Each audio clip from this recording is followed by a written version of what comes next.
Olá, queridos, a paz a todos vocês, que o Eterno venha nos abençoar. E eu quero aqui trazer um vídeo aqui para vocês.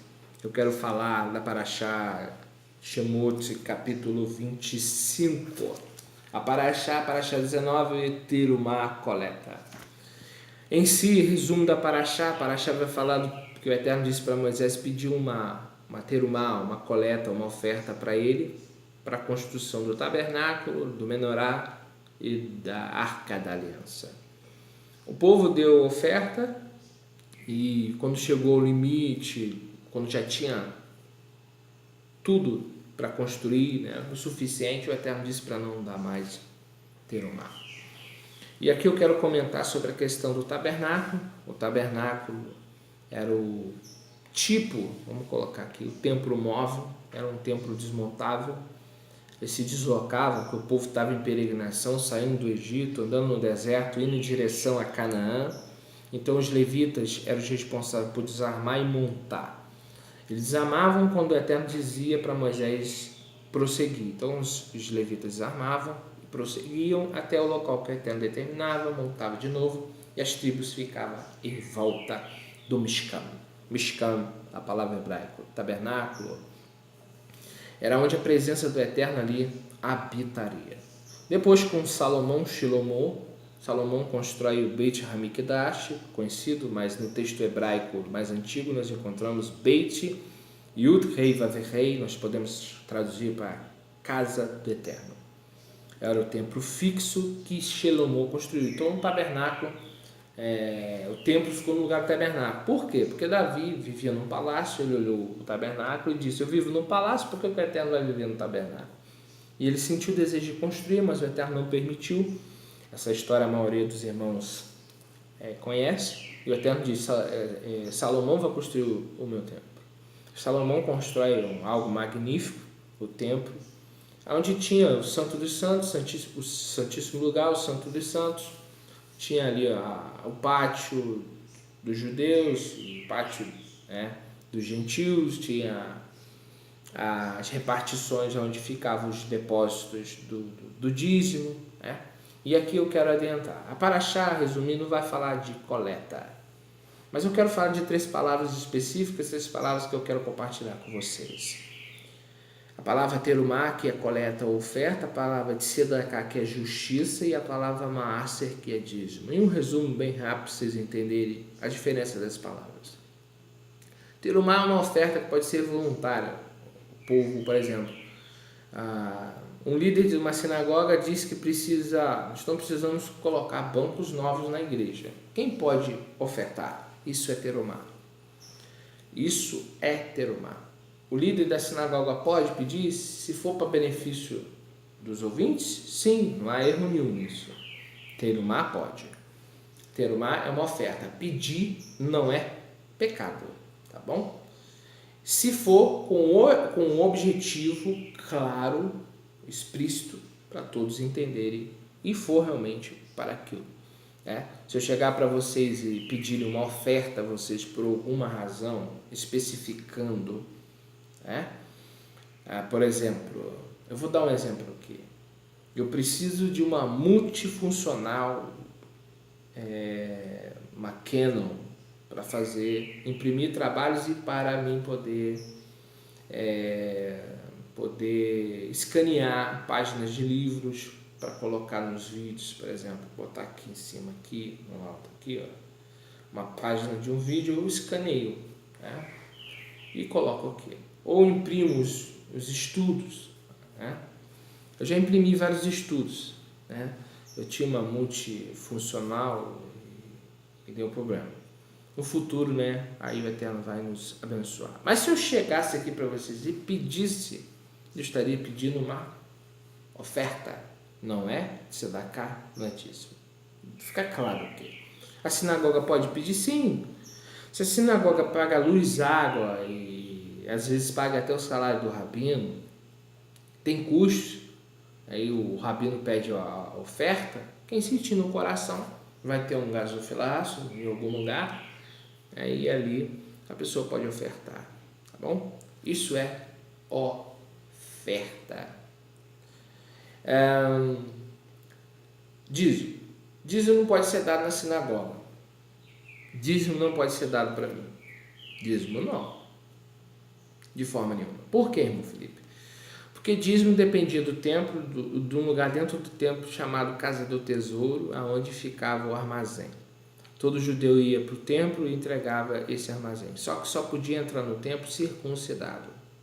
Tá bom? Quero deixar claro que muitas pessoas não entendem. Está escrito na Bíblia. Tem muita coisa escrita na Bíblia, irmãos. Tá bom? Tem muita coisa escrita na Bíblia. Está na Bíblia que Abraão deu. Tá na Bíblia também que Abraão pegou em espada. E rei. Está na Bíblia também que Abraão circuncidou todos da sua casa. Está na Bíblia muita coisa. Tá bom? Então não adianta, está na Bíblia. Tudo tem contexto, tem tempo, tem um porquê. Todo o texto tem que ser analisado. O seu tempo, a sua cultura, por que aquilo está escrito. Tá?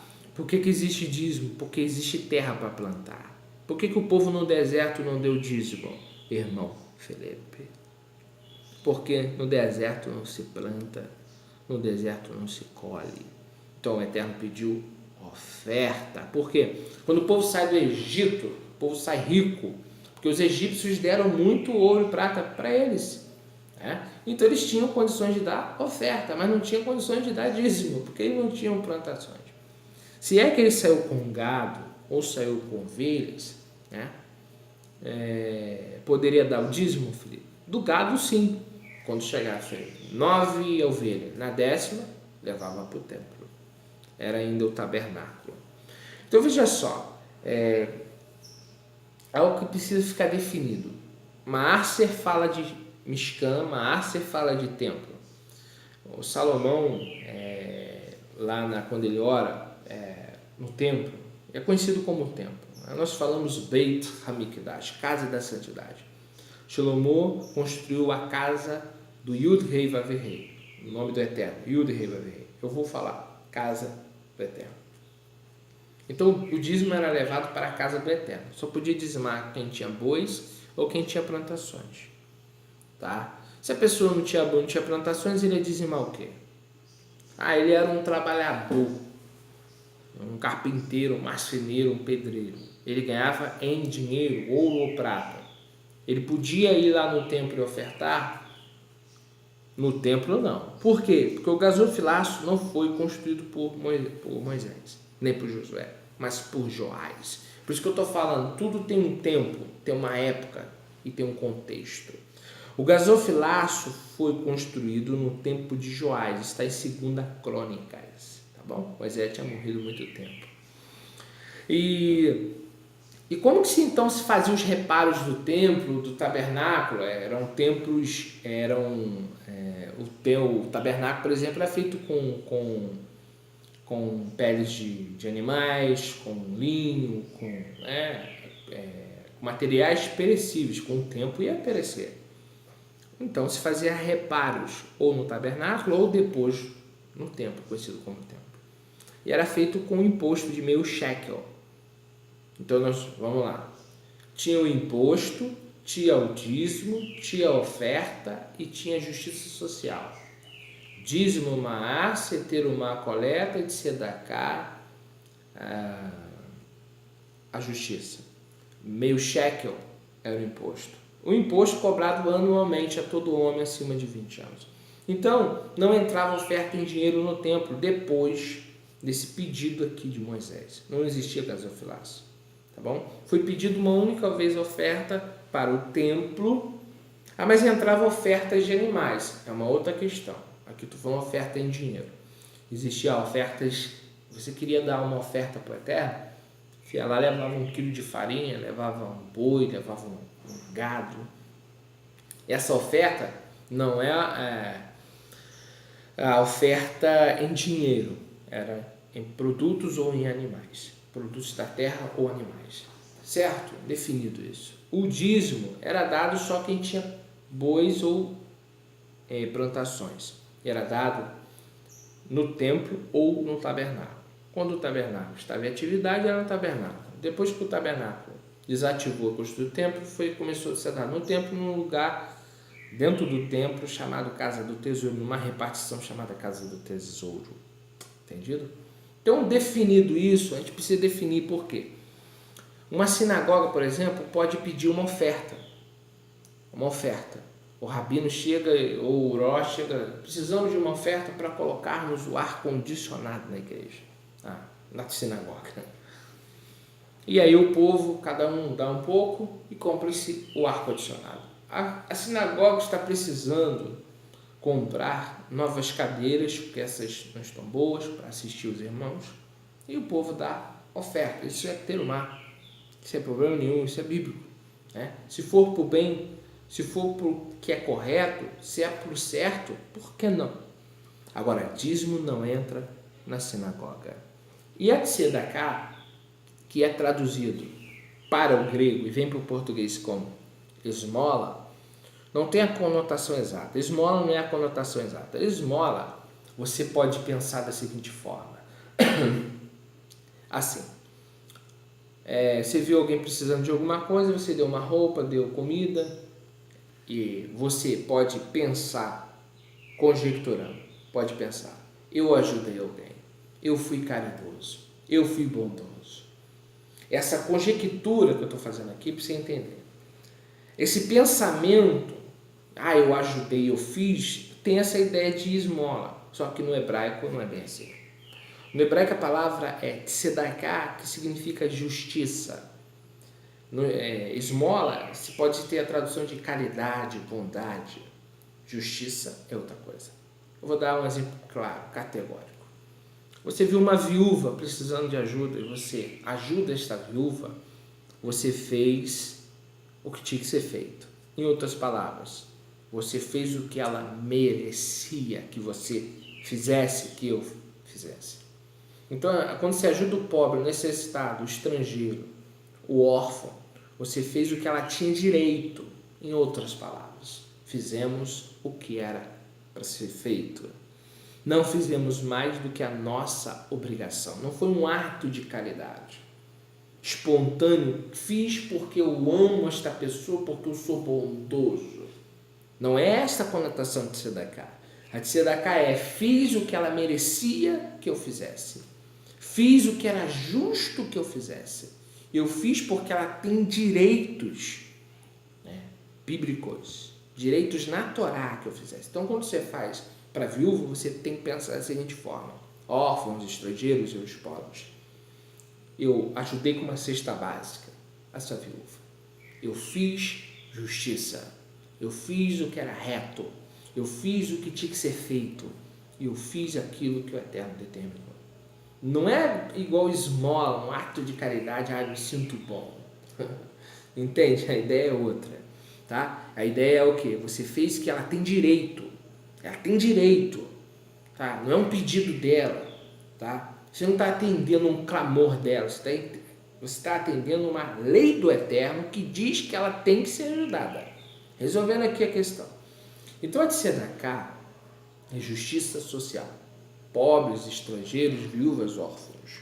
Terumá pode ser dado para uma sinagoga, a pedido, às vezes, o exemplo que eu dei aqui, um ar-condicionado, ou uma multifuncional, ou precisa botar luz na sinagoga, né? Isso serve para a igreja evangélica também. Tem pastores nos ouvindo, tem irmãos da igreja evangélica que estão fazendo techuvá, né? De vez em quando, pastores aí pedem a nossa ajuda. Bom, ajuda no sentido de conhecimento. Então tem muitos ouvintes aí que são pastores, estão na techuvá agora. Então a sinagoga pode receber as ofertas voluntárias. O Rabino Yeshua, Lucas 8, ele era sustentado através de quê? De ofertas dadas pelas irmãs na época, donas de propriedade, davam terumá. O Rabino Yeshua, o chamado Jesus, no português, que não é Jesus, é Yeshua, não se traduz, mas vamos lá. E Yeshua não recebia de tzedaká, porque Yeshua tinha profissão. Yeshua era carpinteiro. Se ele voltasse à carpintaria, ele ia ter trabalho, ele ia ter condições de se manter. Ele largou o trabalho para trabalhar integralmente para o reino de Elohim, o reino do Criador. Então ele recebia terumá. porque na realidade Yeshua não era no sentido órfão, né? E quando se entende órfão, irmãos, vamos aqui entender a questão aqui, que tem esses detalhes é explicado na Halahá, porque tudo tem que se explicar. O que é órfão aqui? É aquela pessoa assim, eu, Filipe, sou órfão. Isso é de pai, sou órfão de pai. Mas por que o texto está falando que tem que ajudar o órfão? O órfão não é o adulto que não tem um pai e uma mãe, porque o adulto pode trabalhar e se manter. O órfão é aquela criança que ficou órfã e não tem condições de se sustentar. Entende? Ou eu sou um homem formado, não tenho pai, eu posso viver do dízimo? Não é isso. Então tem que se entender. O que é órfão ali? É alguém que não pode cuidar de si, porque perdeu seu pai, porque perdeu a sua mãe. A viúva ali é uma viúva, porque na época, o contexto, a viúva sem o marido, sem filho, passava muitas dificuldades. Não é o mundo que a gente vive hoje, que as mulheres hoje trabalham. Tem os seus empregos, tem o seu espaço, tá bom? Então, tem que entender a cultura da época para entender o contexto. Não adianta eu tentar aplicar algo que foi dado há 3.000 anos atrás sem explicar esse contexto. Quem é a viúva? Se a viúva tem filhos e tem propriedade, ela não precisa da ajuda do templo. Entende? A viúva é aquela senhora que não tem filho, que perdeu o marido, ela não tem forças para trabalhar, não tem recursos financeiros. Sabe? Eram as viúvas mesmo acima de 60 anos. A recomendação de Paulo é que a viúva tivesse mais de 60 anos e que não tivesse filhos, e se tivesse filhos, que os filhos ajudassem ela, para que não sobrecarregasse a comunidade. Então, tudo tem um contexto. A viúva não é aquela que tem propriedade, só porque é viúva pode chegar lá. Não, se ela tem propriedade, se ela tem condições, se ela tem filhos, ela não precisa da ajuda do templo. Entende? Tudo tem contexto. O órfão também tem contexto. Então, eu também sou órfão. Isso não quer dizer que eu tenho direito ao dízimo. Entende? O órfão é aquela criança que não pode se cuidar, que não tem ninguém por ele. Entende? Tudo tem contexto. Então, veja só. O pobre em si. O pobre pode ser um desempregado momentaneamente. Aí entra toda a classe. Estou desempregado, não consigo emprego, estou batalhando, não estou conseguindo serviço. Quem pode me ajudar? Se alguém me der uma oferta, uma tzedakah, aí sim eu posso receber. Não porque eu sou órfão, mas porque eu estou passando uma crise na minha vida, eu não tenho emprego, eu estou passando fome. Aí sim eu posso ser ajudado. Aí eu entro na questão do pobre, que a tzedakah é feita ao pobre, ao necessitado, né? E tem alguns outros detalhes que não dá para falar aqui. Já estendi bem o vídeo. Então aqui eu quero deixar aqui a mensagem de hoje. Terumá, tzedakah e maaser são palavras distintas e tem o seu contexto. Que às vezes surgem perguntas sobre dízimo, surgem perguntas, o pastor pede o dízimo e usa Malaquias 3:10.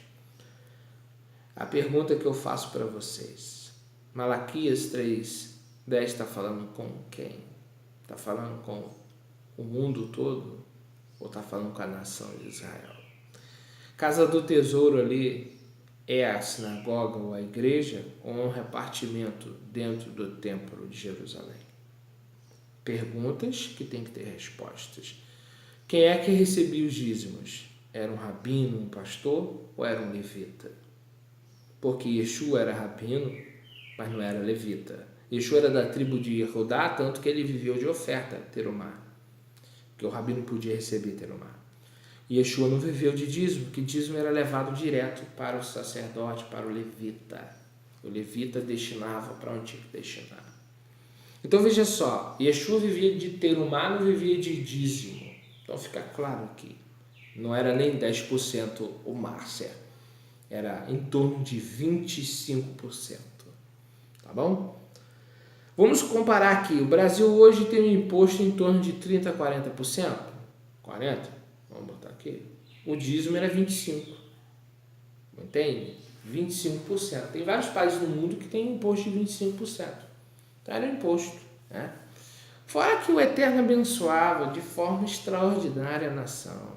Tu está na terra que manda leite e mel. Então, quanto mais você abençoa o próximo, mais o Eterno te abençoa, irmãos. A Bíblia diz que quem dá para o pobre, quem ajuda o pobre, empresta para o Eterno. Lança seu pão sobre as águas. A questão aqui não é essa. A questão aqui é definir palavras, definir no seu tempo, no seu tempo certo, apropriado e correto. Não fazer só porque está escrito na Bíblia. Tem muita coisa escrita na Bíblia. Abraão pegou em espada. Abraão circuncidou não só os seus filhos, toda a sua casa, escravo, servo, tudo foi circuncidado. Então não posso usar o texto sem o contexto, né? Existe muita coisa escrita na Bíblia em várias épocas. A Bíblia é um livro milenar, tem mais de 3.000 anos textos aqui, tá? Então eu preciso ler com contexto, tá? Eu quero terminar essa paraxá dizendo para vocês o seguinte: é estudando a Torá que você vai entender a Brit Hadashah. Você tem que entender, porque quando você fala de dízimo, não adianta ir só em Malaquias e em Mateus. Eu já ouvi pastores, e até pastores de televisão, falar que o dízimo é para a igreja porque está em Mateus 23. Yeshua era o quê? Pastor, bispo ou rabino?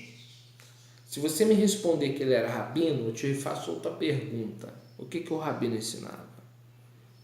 O rabino ensinava a Torá. Ele era o mestre das leis. Yeshua não era um pastor. Yeshua não era um padre. Yeshua era Rafi. Ele era rabino. E o rabino ensina as leis. E Yeshua ensinou os mandamentos. Quando o jovem rico foi até ele e perguntou: mestre, o que eu devo fazer para herdar a vida eterna? O que Yeshua responde?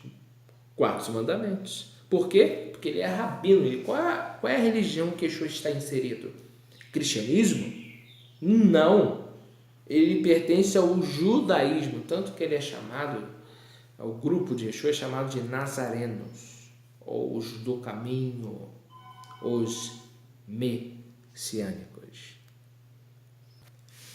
Então, queridos, fica essa paraxá da semana aí, que o Eterno nos abençoe. Dá um like aí, compartilha, tá bom? Paraxá Terumá, Êxodo, tá? Que o Eterno venha nos abençoar. Êxodo 25 até 27, 19, tá bom?